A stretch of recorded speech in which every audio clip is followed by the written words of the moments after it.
I moved here when I was 3 months old. I was brought here, probably kicking and screaming, and my family redid an old house, and we moved in 1924. In those days, and I think it's still true here, that if you're a child and you have a pony, you have the freedom of the countryside, and you ride. I mean, if you like to do that, it's a wonderful way to grow up. And of course, in those days, you got a license when you were 14. And so the minute my brother was 14, he got a license, and then with this old station wagon. And if there was this driveway out here really drifts a lot, and so he would just run that car into the nearest drift, so we wouldn't have to go to school. One day I was shopping up on Main Street, and I suddenly looked up and I saw there was a good movie, and I always double parked my car. I didn't bother to park. And so I forgot that I'd left my car double parked and went to the movie and came out at 5:30, and the town cop was standing there. He said, "Oh, Hope," he said, "you left your car double parked. We parked it down on 5th Street."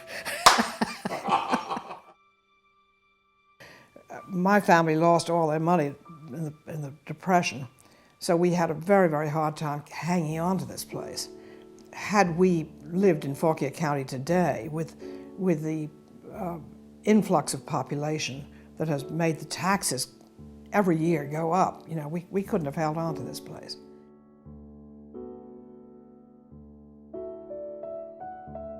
We had our first big battle early on, and it was such a big battle, and that was for the place called North Wales. It was just something so cataclysmic.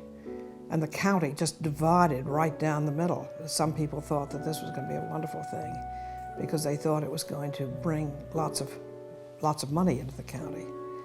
And in those days, nobody figured out the cost of development. One of our other great battles was against the Disney Company.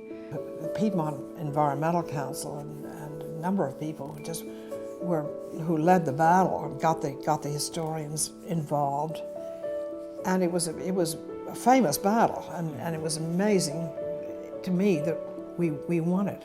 I thought the odds were all against us. Farmland is going to be increasingly important in this area on the East Coast of the United States for growing our food, because I think, you know, when you fly over the United States and you look down, you see these circles of green, places where they have to irrigate, where the water is running out.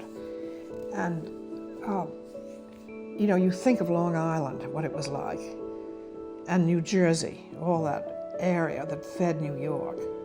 And now everybody's food has to come from one place in California practically, you know. And it's just such, to me, it's folly. I am firmly convinced that we are going to need the land someday.